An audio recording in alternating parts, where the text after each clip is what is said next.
Санитарлық кітапшаңыз бар ма? Мінез құлқыңызға қатысты анықтама ше. Курьер болам деушілерге қойылатын ең алғашқы сұрақ енді осындай болады.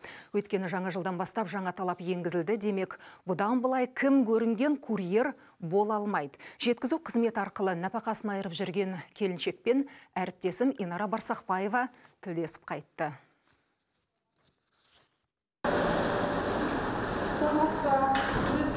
Курьер Перизат Абдулаева кезекті тапсырыс алу үстінде. Бұл жолы клиентке шағын сәлемдемені дер кезінде жеткізу керек. 4 баланың анасы Перизаттың 2 жоғары білімі болса да, бүгінде курьер болып нәпақасын айырып жүр. Себебі мұғалімдік жалақысы аз, ал жеткізуші қызметімен тәулігіне 30-40 мың теңгеге дейін табыс табады.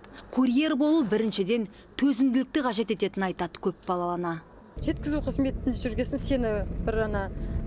сен маған қызмет көрсетуің керек, біз саған ақша төлеп жатырмыз дегенде адамдарда бір андай не бар да, ақсүйектік қасиеті. Сол жағынан сосын кейбір клиенттер болады, ақшасын төлегісі келмейді.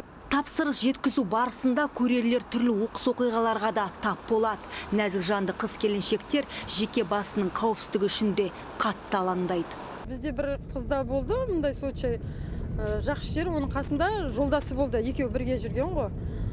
Доставкаға барған кезде алдынан агрессивный, ашулы бір еркек шығыпты да, енді ақшасын да бергісі келмейді. Бірақ жаңағы доставканы алғысы келіп тұр, пышақ алып шыққан. Мысалы, қыз балаға ол қауіпті. Бірақ қауіпсіздіктен бөлек курьерлерге қойылған талап керісінше биыл күшейген. Жаңа ережеге сәйкес енді термосөмке арқалаушылардың жеке медициналық кітапшасы болу керек. Бұл стандартты енгізу әр жеке компанияның өз еркі. Стандарт талаптарын сақтамаған үшін курьерлер немесе жеткізу қызметтері, операторлары үшін әкімшілік айыппұлдар қарастырылмаған. Курьерлер бүгінде біздің күнделікті өміріміздегі тірліктердің едәуір түсін жеңілдетіп жүргені рас. Сондықтан олардың қызметіне сұраныс артпаса, азаймайтыны хақ. Бүгінде елімізде жоғары білімі бар жастардың көбі, тіпті егде жастағы азаматтарда курьерлік қызметті тұрақты табыс көзіне айналдырған. Еңбек министрлігінің статистикасына сенсек, елімізде 500 мың курьер тіркелген.